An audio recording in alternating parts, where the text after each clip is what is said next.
মাছ তো পাইতেছি না আজকে। যার পুকুর আছে তার পুকুরেই আছে মাছ মারবো।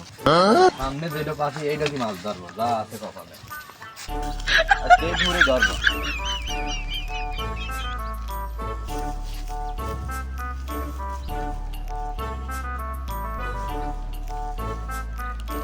ইস, খুব